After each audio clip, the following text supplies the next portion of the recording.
ya punya kesempatan untuk menanyai Anda. Karena kami punya saksi, ya, meskipun sekarang belum mau keluar, tahun 85 tidak ada itu Pak Jokowi di Ketoyan. Ya, mudah-mudahan berani nanti tampil. Dan ada juga ya yang mengakui bahwa dia yang membuat ijazah itu di Pasar Pramuka. Apa namanya, Polda Metro Jaya telah menetapkan 8 tersangka. Ada 2 klaster, 2 golongan. Yang 5 katanya penghasutan, pasalnya apal itu banyak kali ya. Saya nggak terlalu paham untuk pasal-pasal. Terus klaster yang kedua itu klaster RRT. Pasalnya segala macam ya, ada 5 sampai 8 atau berapa itu junto ya, yang menyolong uang rakyat aja nggak sebanyak itu, dan ancaman nggak sampai 12 tahun ya. Inilah ironi di Indonesia ini. Tapi apapun itu ya, itu adalah potret hukum kita di Indonesia ya. Apapun itu, inilah gambaran hukum di Indonesia ya. Jadi kalian yang merasa bahwa kok Indonesia kok begini, ya memang begini. Ya, jadi mau diapain kan gitu. Kalau mau rubah, ya kita bersama mengubahnya gitu. Jadi jangan 1-2 orang, 100 orang, nggak ada gunanya ya. Harus semua gitu. Dan resiko ditersangkakan ini kan sudah resiko yang sudah dikalkulasi ya. Ya kan, baik RRT maupun ya Roy Rismon, Tifa. Itu kan udah resiko yang apa ya, yang dikalkulasi. Kalau nggak mau resiko itu, apa sih susahnya untuk menjadi penjilat ya? Untuk menjadi penjilat Jokowi nggak ada susahnya bagi saya, ya kan? Ya kan, nggak ada susahnya. Tetapi itu ya, untuk memperbaiki Indonesia ini ya harus memang ada orang-orang seperti itu. Nah, ya itulah mungkin bagian hidup kami ya. Garis kehidupan kami RRT dan 5 lainnya, ada Bang Egy Sujana, Bang Damai Harulubis, Bu Kurnia Triroyani, ada Bang Rustam Effendi, dan satu lagi siapa ya? Bang Rizal Fadilah gitu ya kan. Tetap semangat ya Pak Roy Suryo, Bu Tifa ya, dan kelima lainnya yang saya sebutkan tadi ya. Jangan berkecil hati gitu ya, karena ini adalah bagian perjuangan. Kalau nggak mau ya tidur aja dan jadi penjilat, aman ya, nggak ada apa resikonya ya. Memang kebetulan atau tidak ya, buru-burunya penersangkaan ini saya kira ada hubungannya ya, sangat erat dengan apa namanya, kita bongkar ya, kita ke Kemdikbud dan mendapati bahwa Gibran nggak pernah lulus SMA ya, hanya sampai kelas 1 SMA atau kelas 10 di Orchid Park Secondary School, dan tiba-tiba ngambil diploma di UTS Research katanya 2 tahun, dan tiba-tiba yaitu langsung kelas 13 ya, setara itu. Kalau di apa namanya, Australian ada itu, kalau kita baca di Australian Qualifications Framework, AQF itu kan, kalau apa namanya, kelas 10 sekunder itu ya, senior secondary school ya, kelas 9 kelas 10 itu kan di AQF level 3, tiba-tiba Gibran ke diploma yang AQF level 5, yang 4-nya nggak ada dia. Jadi memang sudah terbukti ya. Mungkin panik ya. Nah, Polda Metro Jaya ini kan ya di bawah pemerintahan atau di bawah Listio Sigit Prabowo ya, yang belum diganti juga. Jadi terbirit-biritlah mereka, terutama RRT ini, supaya cepat ditersangkakan dan ditahan gitu ya kan, supaya buku yang sedang disusun tidak jadi. Buku apa namanya, kalau Bu Tifa bilang buku apa itu, Black Paper ya, Gibran Black Paper. Kalau saya bilang Gibran Endgame. Itu. Jadi supaya nggak jadi nih, ya kan, supaya nggak selesai gitu ya kan, karena kalau udah dalam bentuk buku terdokumentasi nanti kan gampang diperbanyak orang. Nah, rencana memang kita perbanyak aja gratis gitu ya. Minimum e-booknya gitu ya. Kita perbanyak aja gratis. Di situ kita kaji mulai dari kontroversi apa namanya, riwayat pendidikan Gibran yang 4 versi itu, versi KPU, versi Sekretariat Negara, versi Prokompim Surakarta, dan satu lagi versi Berita Antara ya. Jadi semua berantakan. Baru kita masuk ke wilayah, kita pelajari apa namanya, sistem pendidikan di Singapura, ya. Memang ada pengakuan dari Dr. Eko Susanto sebagai sekretaris sekretaris Ditjen Dikdasmen, ya. Walaupun dokumen nggak ditunjukkan waktu pertemuan kami, tapi beliau mengatakan bahwa Gibran hanya 2 tahun, kelas 9 lulus di SMP Negeri 1 Surakarta, terus ke Singapura, tetap kelas 9, mundur 1 tahun, jadi 2 tahun katanya di sana kelas 10, ya kan? Jadi sampai kelas 10 atau kelas 1 SMA saja. Nah, situ pengakuan itu kita kaji juga berdasarkan sistem pendidikan Singapura, baik PDF ataupun informasi yang ada di website Minister of Education MOE Singapura. Setelah itu kita kaji juga jadi bukan hanya berdasarkan pengakuan, tapi kita kaji juga sistem pendidikan di Australia, ya, mulai dari AQF-nya, Australian Qualifications Framework, terus UTS Insearch apa saja di sana, karena diakui Gibran 2 tahun di UTS Insearch, ya. Di website KPU itu diakui 2 tahun 2004 sampai 2006. Maka yang kita pelajari adalah kurikulum UTS Insearch tahun 2004 ketika Gibran masuk di sana, ya kan. Nah, di situ ada program English program, yaitu AEP, Academic English Program, yang berikutnya English General English. Terus yang lainnya itu kalau English course, ya, DEEP, ya, Direct Entry English Program, DEEP. Ada 3 yang ditawarkan untuk English course. Terus yang kedua ada ditawarkan diploma programs. Nah, diploma programs itu di UTS Insearch itu ada yang 2 semester, ada 3, ada 4, ada 5 semester, ya kan. Jadi bervariasi dia. Nah, kalau versi ekspresnya 2 semester, versi agak lambat 3 semester, versi 4 semester juga, yang agak kurang versi 5 semester. Tetapi output dari diploma ini yaitu sama, ya. Kalau lulus dari diploma-diploma ini, baik 2, 3, 4, 5 semester, outputnya adalah ketika lulus menjadi second year, tahun kedua di UTS, di University of Technology Sydney.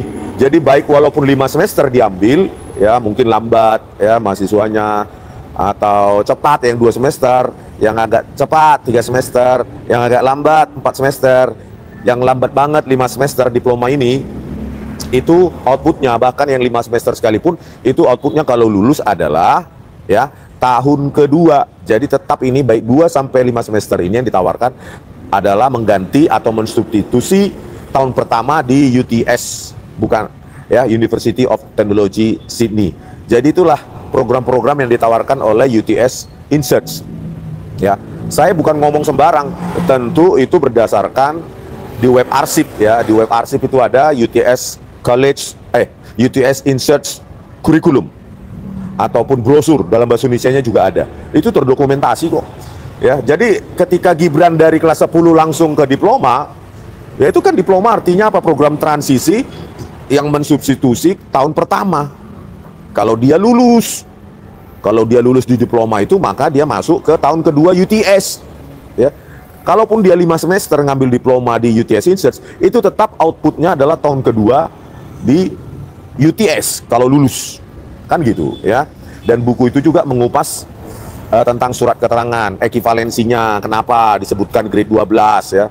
Jadi banyak yang kita bahas, ya. Mungkin itulah buru-buru, ya kan, karena mau dibahas ini masa depan anaknya terancam, apalagi sampai di publikasi ini besar-besaran, ya, seperti Jokowi White Paper, hancurlah masa depan anakku, diperintahkanlah si Listio, ya kan. Begitulah itu, ya. Apalagi ada bukti telak, ya, dari yang dibawa oleh Pak Roy Suryo, ya, dibawa oleh Pak Roy Suryo dari Sydney, ya. Jadi guncang perpolitikan nasional atau perpolitikan dinasti Joko Widodo, ya kan. Akhirnya terjadilah hari ini, ya, gelar perkara kemarin terburu-buru, ya. Belum lagi penetapan tersangka yang 8 orang ini, dan ya seperti kita lihat bersama, ya, kayak penetapan tersangka main-mainan, ya.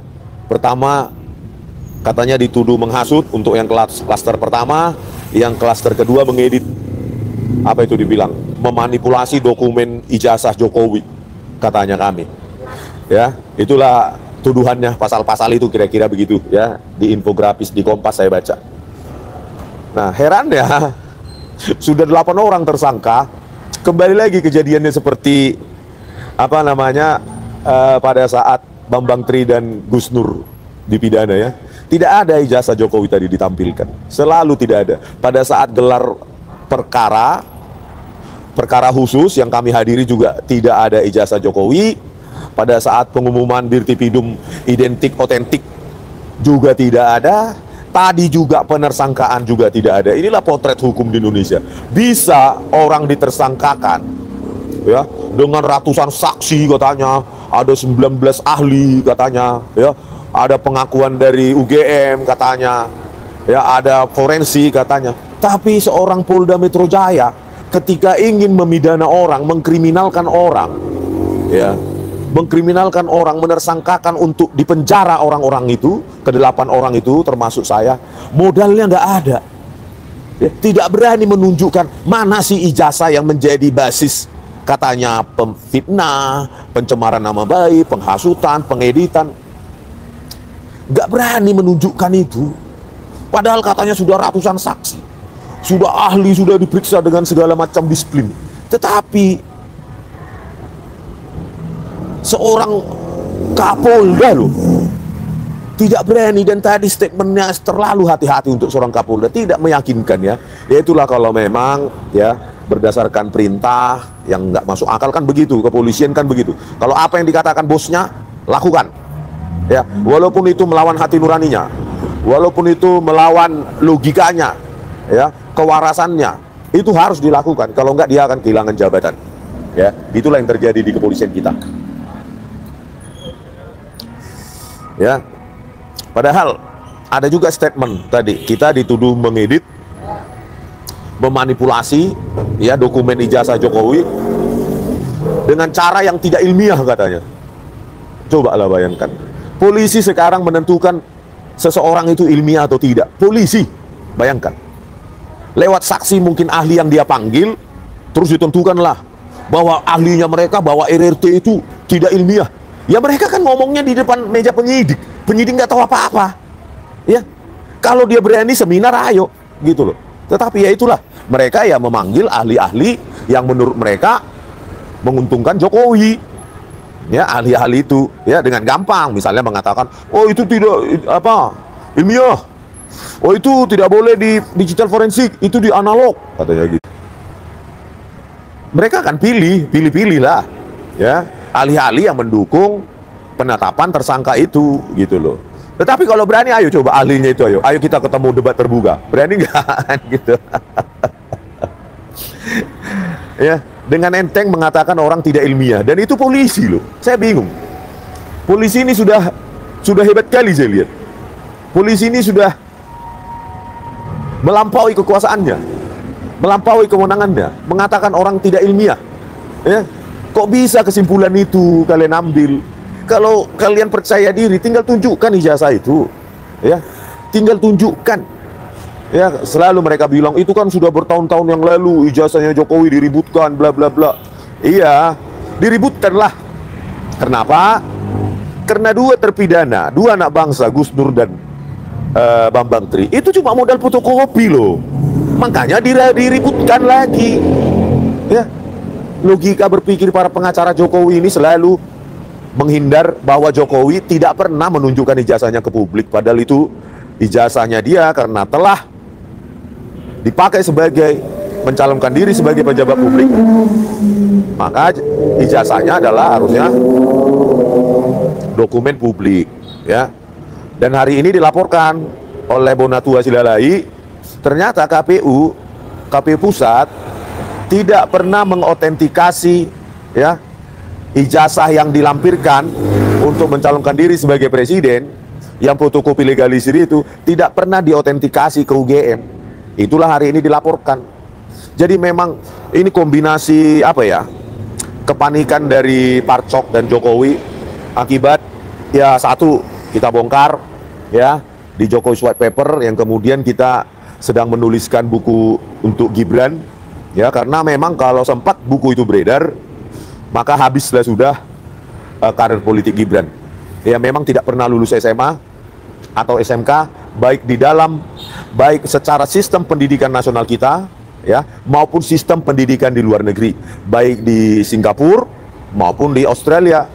Kalau mau disetarakan SMA kelas 12 sesuai dengan sistem pendidikan nasional, maka Gibran tidak berhenti di senior secondary atau secondary 3 and secondary 4 di Orchid Park Secondary School. Dia harus ke junior college.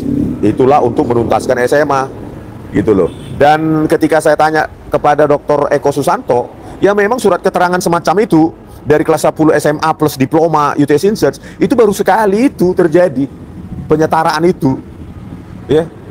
Penyetaraan setelah kelas 1 SMA di Orchid Park Secondary School atau kelas 10 plus diploma di UTS Insights katanya, yaitu disetarakan menjadi grade 12 SMK itu ya hanya sekali saja, dan itu hanya untuk Gibran. Dan itu terjadi tahun Agustus 2019 ketika orang tuanya, bapaknya menjadi presiden. Itulah ada relasi kuasa. Makanya rakyat termasuk saya, ya, yang waras, yang mempertanyakan ijazah semacam itu, gitu loh. Jadi terbukalah kebobrokan, ya, ketiadaan ijazah SMA Gibran. Naiklah bola salju, terjadilah kepanikan, ya, bahwa kami dituduh mengedit. Mengedit apa? Kalau dituduh mengedit, kalau kami mengedit, nggak mungkin kami buka-bukaan seperti ini, ya. Buka-bukaan kepada publik semua ini bisa membaca. Ini justru ilmiah itu terbuka, ya. Ilmiah itu terbuka, makanya dibukukan.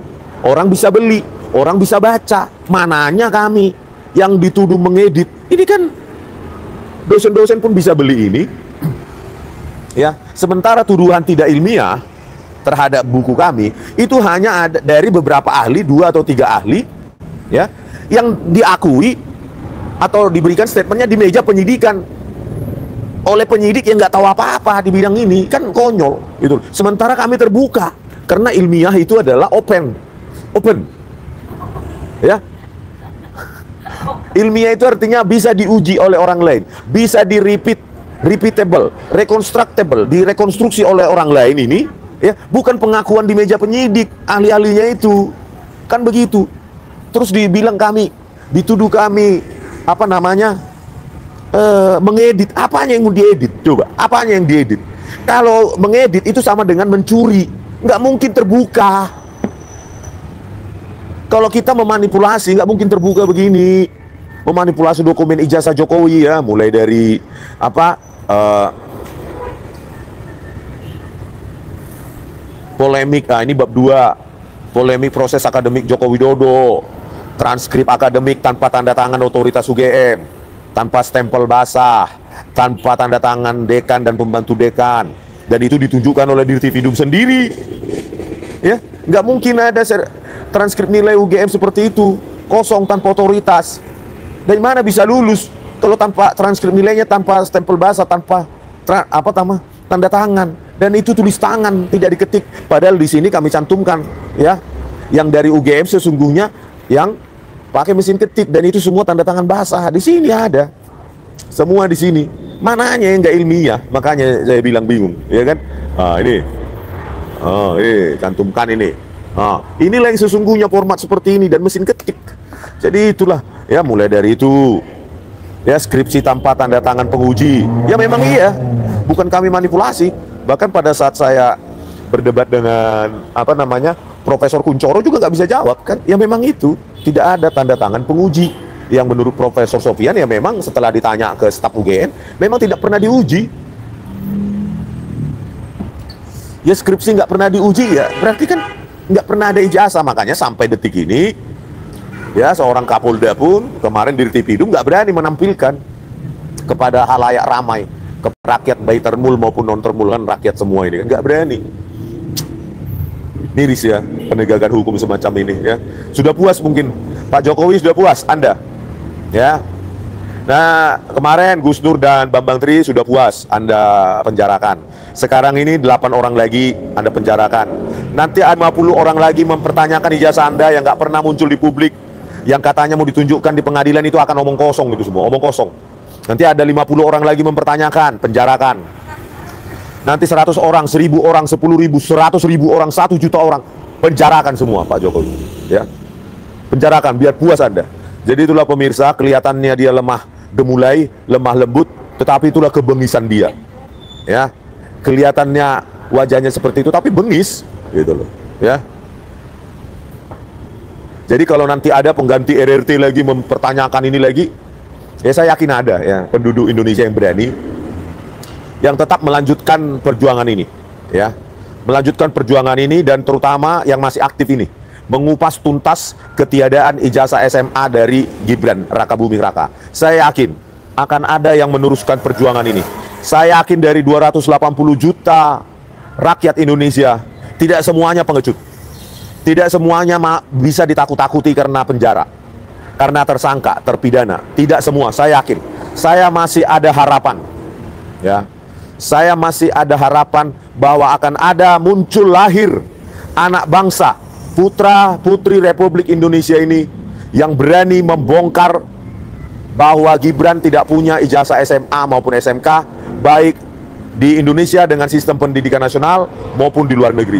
Saya yakin tidak semua rakyat Indonesia, putra-putri Indonesia yang pengecut, yang memilih menjadi penjilat. Ya, saya masih berharap akan lahir anak-anak muda, baik dia itu mahasiswa, ataupun yang bekerja, ataupun SMA, atau yang lainnya. Saya yakin, saya masih yakin bahwa akan lahir. Ya, ini kita hanya pembuka, perjuangan pembukaan. Tentu yang membuka agak susah, ya.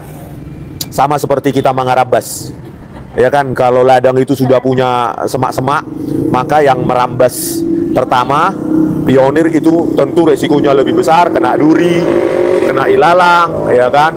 Ada segala macam bahaya di depan. Tetapi berikutnya akan lebih gampang. Ya, anak muda, putra-putri bangsa Indonesia, ayo ya kita tegakkan meritokrasi. Jangan dia jadi pejabat publik hanya karena dia bapaknya jadi presiden, dibantu bansos, dibantu oleh KPU, dibantu oleh Mahkamah Konstitusi, dan dibantu oleh Ditjen Dikdasmen. Ya, meskipun dia tidak lulus SMA. Dan menurut Pak Roy ya di Sydney, ya memang banyak tidak ada yang mengenal Gibran, dan hanya menurut Pak Iksan Katonde ya cuma program Inggris 6 bulan. Gitu loh, bukan diploma seperti pengakuan dari Dr. Eko Susanto, ya. Oke, lanjutnya ya saya bingung juga, ya, nggak ada penjelasan apapun, tidak ada ijazah yang katanya asli, ya, pengacaranya semua mengatakan asli. Terus Baris Krim mengatakan asli, uji forensik asli, ahli asli mengatakan asli. Pas penetapan tersangka pengecut juga ya Kapolda Metro Jaya, nggak berani menampilkan, ya, dengan menuduh kami tidak ilmiah. Ini akan dilawan dengan tim hukum kami sedang berdiskusi untuk pra peradilan. Ya, enak sekali menuduh kita memfitnah, menghasut, mengedit, memanipulasi dokumen, tapi dia sendiri nggak percaya diri menampilkan dokumen apa yang kami edit. Coba, metode apa yang tidak ilmiah? Coba, ya kan? Ini kan terbuka nanti. Kalau sampai di pra peradilan atau peradilan, ya terbuka, itu loh. Ya Joko Widodo harus hadir. Tidak boleh lagi jaksa hanya mendapatkan ijazah fotokopinya dan Joko Widodo tidak hadir. Harus hadir karena dialah yang melaporkan kami, karena dialah yang ingin kami dipenjara. Maka dia harus hadir, dan pertama itu nanti diperiksa, ya, sebagai pelapor. Bawa itu ijazahmu Pak Jokowi, bawa, dan di situ akan ditanyai semua, baik dari jaksa, pengacara, bahkan kami, ya, terdakwa, ya kan, ya punya kesempatan untuk menanyai Anda, karena kami punya saksi, ya, meskipun sekarang belum mau keluar. Tahun 85 tidak ada itu Pak Jokowi di Ketoyan, ya. Mudah-mudahan berani nanti tampil, dan ada juga ya yang mengakui bahwa dia yang membuat ijazah itu di Pasar Pramuka, gitu loh. Mudah-mudahan juga dia berani, ya, jangan takut. Ya, karena untuk menegakkan kebenaran memang harus ada risikonya. Mudah-mudahan berani ya mereka ya tampil di persidangan, gitu loh. Ada saksi katanya, ya kan, bukan katanya sih, pengakuannya. Dan dia mengaku dialah yang membuat ijazah itu di Pramuka, gitu loh, kan gitu.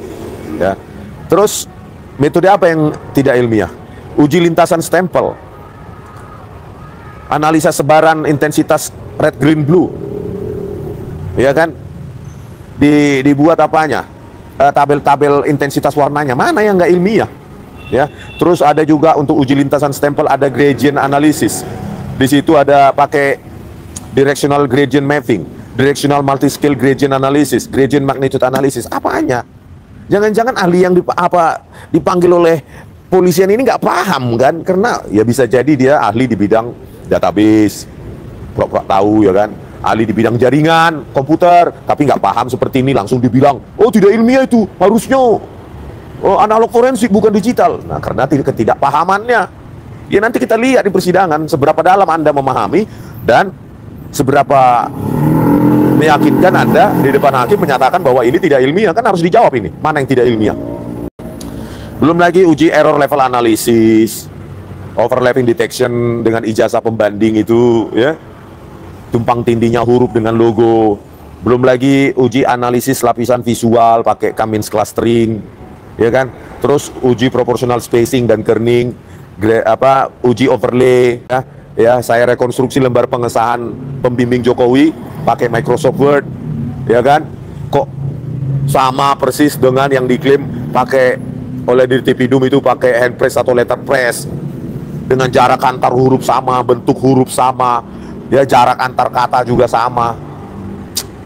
Jadi mana yang nggak ilmiah? Ya tapi terserah lah, itu kan wewenangnya polisi ya, terserah aja. Ya, kita serahkan pada wewenang kalian. Tetapi gini, wewenang itu ada batasnya. Ya, wewenang itu ada batasnya. Biar rakyat yang menilai. Dan pasti ini akan terbongkar kok. Dan saya yakin, saya masih seyakin-yakinnya akan muncul anak muda pemberani. Ya, tidak pengecut. Kalau hanya ancaman penjara, dia tidak takut.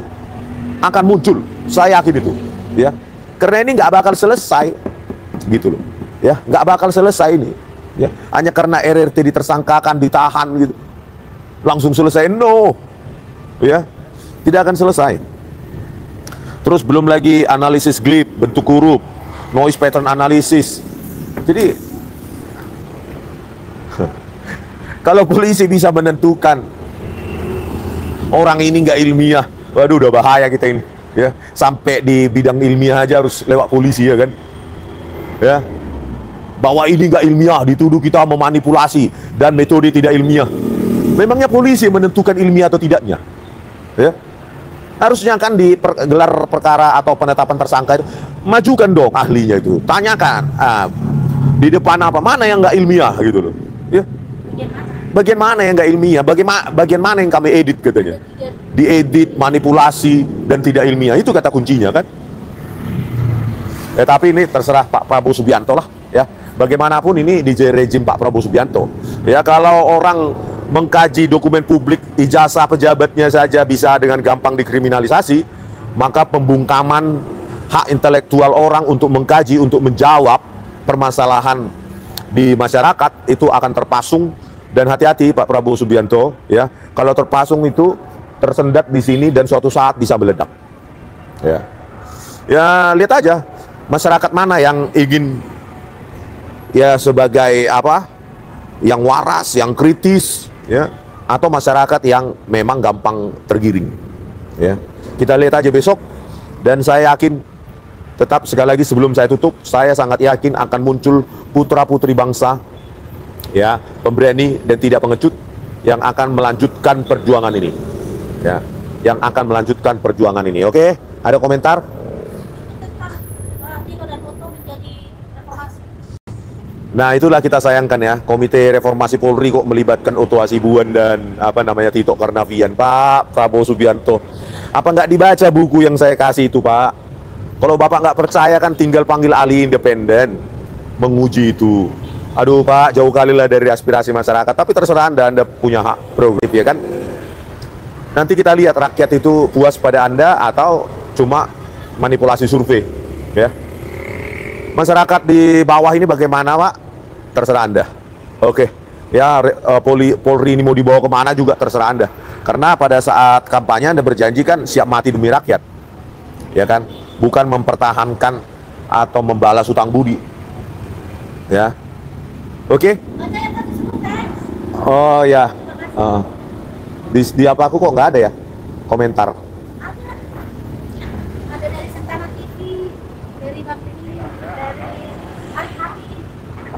Sentana TV Ada. komentar. Sentana TV ngasih super thanks. Yang lain ada juga Hakim 30.000. Hakim. Ya, semua yang ngasih super thanks ya. Pokoknya jangan dishearten, jangan merasa kecil hati, seolah-olah Indonesia ini sudah tidak lagi punya harapan ya. Kalau Indonesia ini tidak lagi punya harapan, ya apa mau saya bilang? Ya, berarti itulah itu. Memang itulah nasib Indonesia ini yang diperjuangkan oleh para pahlawan pendahulu kita kan. Ya, kalau sudah tidak ada lagi harapan dan kita hidup dalam ketakutan, serangan buzzer ya kan, ditersangkakan dan segala macam, ya udah no hope gitu. Tapi sekali lagi saya masih punya keyakinan bahwa akan lahir putra-putri bangsa, akan muncul ya, pemberani, tidak pengecut, bernyali ya, bernyali, dan kita lihat apakah ada perubahan di Republik ini ya. Semoga ya, karena kalau saya nggak berharap Indonesia ini berubah, ya mending saya dari dulu jadi penjilat aja ya, jadi penjilat buat kanal memuja-muji, ya udah begitu aja gitu. Tapi memang jalan itu harus ada ya kan, jalan berliku-liku itu harus ada resikonya gitu. Oke, terakhir kepada Pak Roy Suryo ya, Bu Tifa semangat ya, jangan berkecil hati, jangan kendor. Baik kepada kelima lainnya, Bu Kurnia, Bang Dharma Ari Lubis, Bang Rizal Fadila, Bang Rustam Effendi, Bang Egy Sujana, semangat ya, jangan menyerah. Oke, rakyat sedang menilai ini, rakyat sedang menguji sampai di mana kita perjuangan kita ini gitu.